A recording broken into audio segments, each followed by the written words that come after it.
Hello, everyone. Thank you for joining us today. If you don't know me, my name is David Lawson. I'm a campus minister with the Valley Church.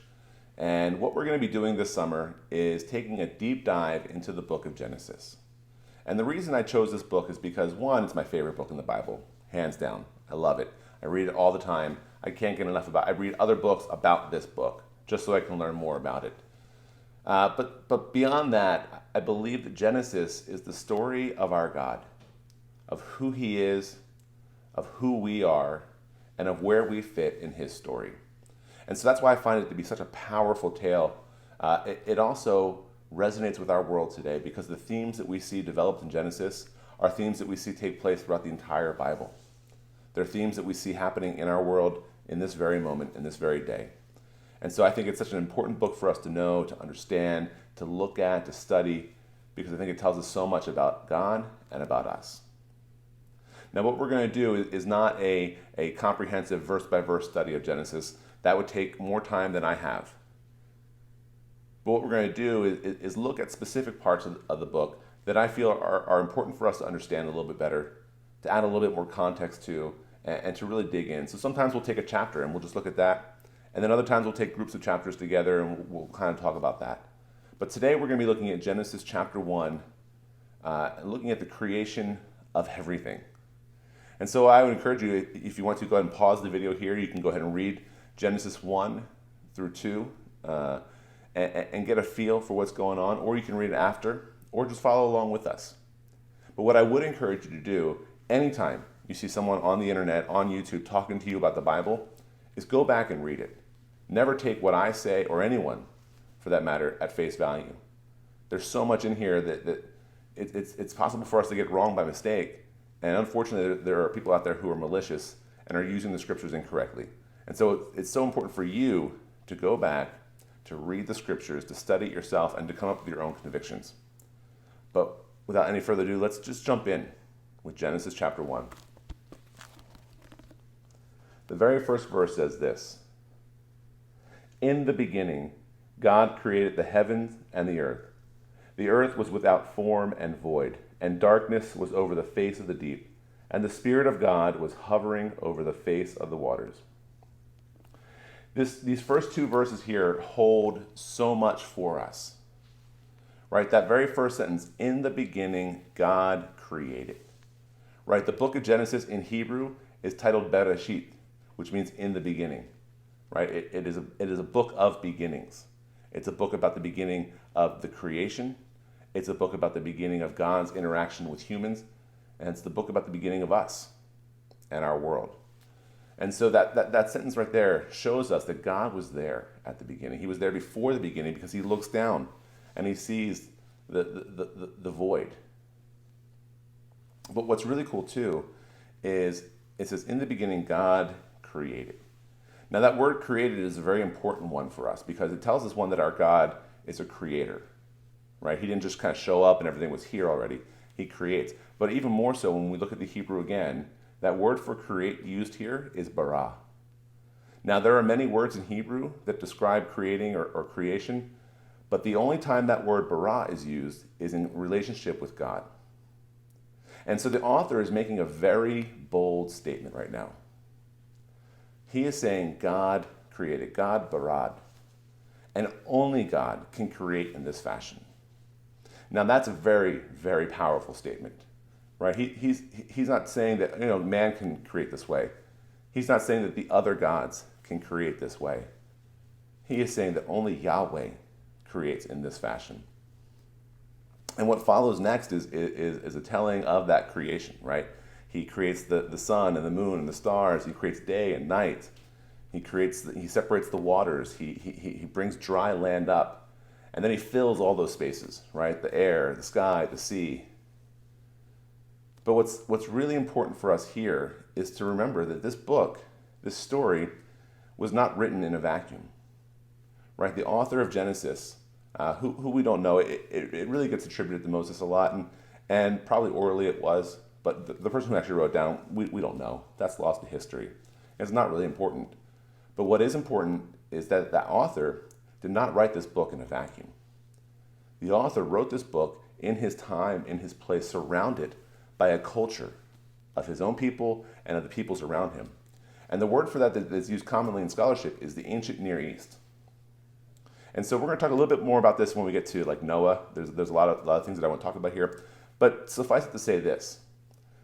Every religion, every mythology has a creation story. And you will see that there are a lot of parallels sometimes in these things. But the one thing to identify here, the one thing that's really important for us to know, is our God, unlike the other gods, did not create by accident. It was not the cast-offs of a god's bodily fluids, right? It was not a result of some divine war in heaven, and then the body was turned into the earth that we have now, right? It was not without intent. Our God created specifically, he created purposefully, and he designed us. And only he can create in this fashion, that word bara. So that's important for us to know, because the author is saying that our God, Yahweh, is not like the other gods. Right from the get-go, he's telling us, this is important. Know this, the God that we serve, the God that we follow, he is the one true God. He is the only God that can create out of nothing. And so that's important for us to know.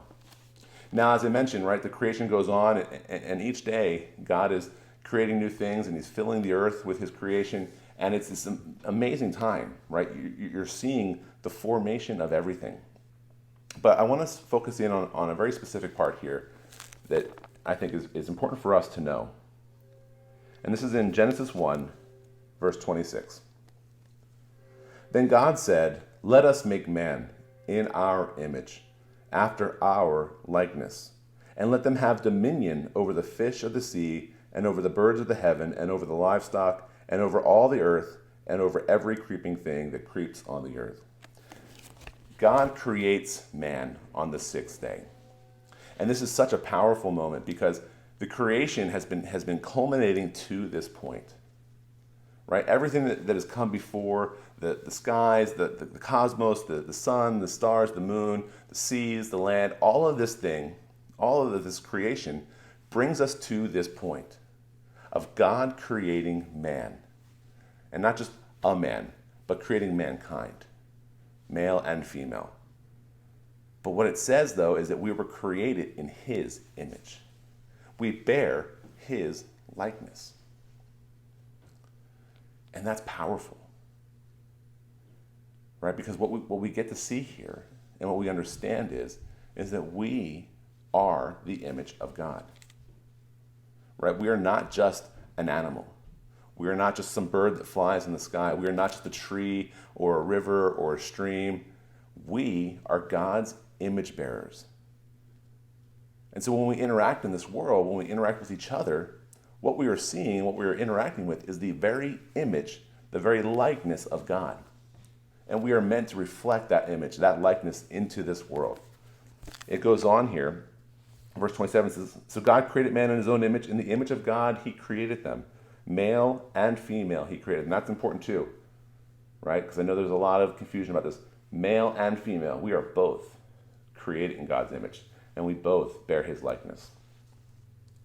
It says, "Then God blessed them, and God said to them, 'Be fruitful and multiply, and fill the earth and subdue it, and have dominion over the fish of the sea, the birds of the heavens, and every living thing that moves on the earth.'" Not only do we bear God's image, not only do we carry his likeness, but we are given a divine decree to fill this earth, to rule over it, and to subdue it.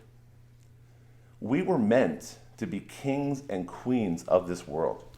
We are meant to rule alongside our God, not in opposition to him as an opposing force, but alongside of him. Right? The creation was created by God, but it was not complete. Our job was to subdue it, to bring it to its fullness alongside our very Creator. It's such a powerful statement, a powerful proclamation. That is what we were intended for.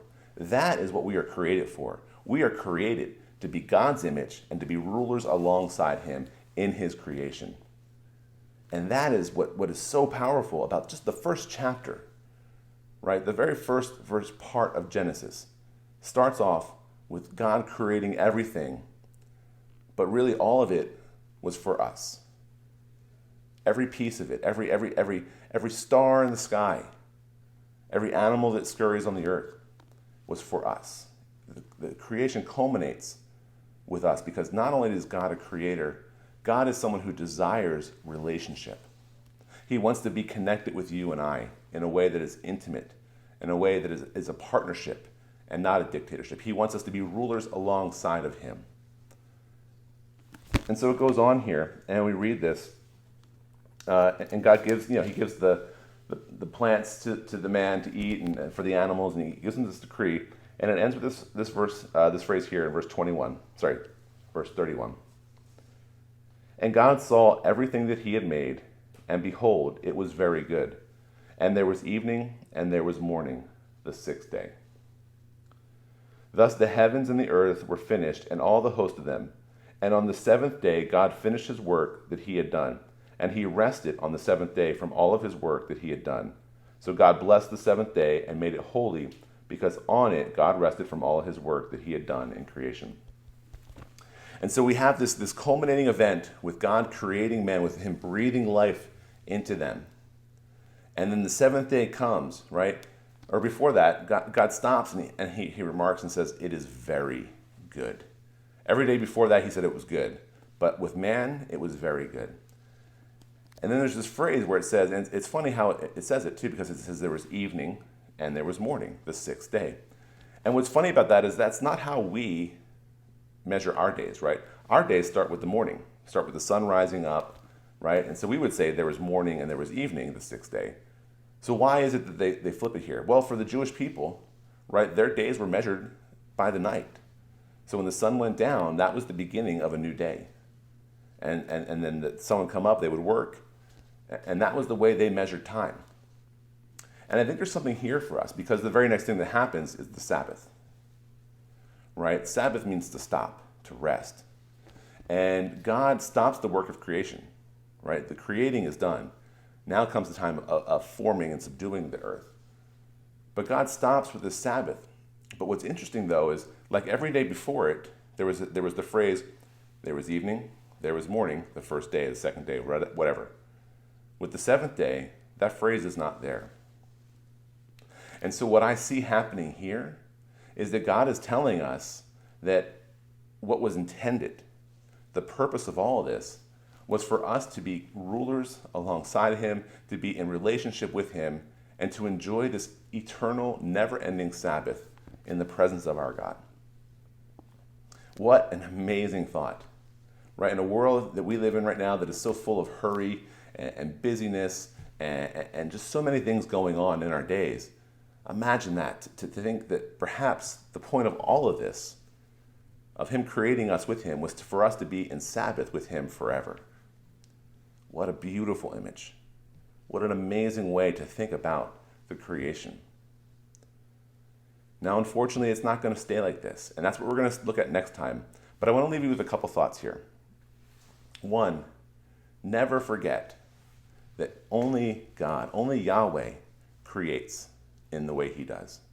There is no other God that created the heavens and the earth. There is no way that we could have done it. Even though we have figured out so much about the science of how things work, we are unable to create those very things. We can only study them and understand them. The second thing I want you to remember is that you were created to be in relationship with your God. The creation itself was amazing and beautiful, but all of it was for you and I, for God to be in relationship with us. And remember that we bear his image, that we have his likeness. And so when we see things in this world today that make us upset, it's because we know that what we're doing is we're acting out against God. The violence that we commit against each other, it's against God. We bear his image. And so we know that we're not doing what we're supposed to be doing. We were meant to be kings and queens and rulers alongside God, not in opposition to him. And then the last thing I want to leave you with here is the idea that perhaps all of this creation, everything that God had done to bring us to this point, was it so we could be in this eternal, never-ending Sabbath with him. And I think that's what he's trying to get us back to, right, with Jesus. But that's for another time. We'll talk about that again. And so you might be wondering, well, wait a minute, David, you didn't answer the question that I have. Is this real? Did God create the world in 7 literal days? Or is this all just a story? And the question to that is difficult to answer. And I'm not going to answer it for you because I want you to do your own studying. I want you to come up with your own conviction here. I believe personally that that's not important. Whether it was 7 literal days or 7 days is just kind of an allegory for the expanse of time, I don't think any of that is important. And when we get caught up in that argument, we lose sight of what is important. That God took what was chaos and made order. That he created to be in a relationship with us.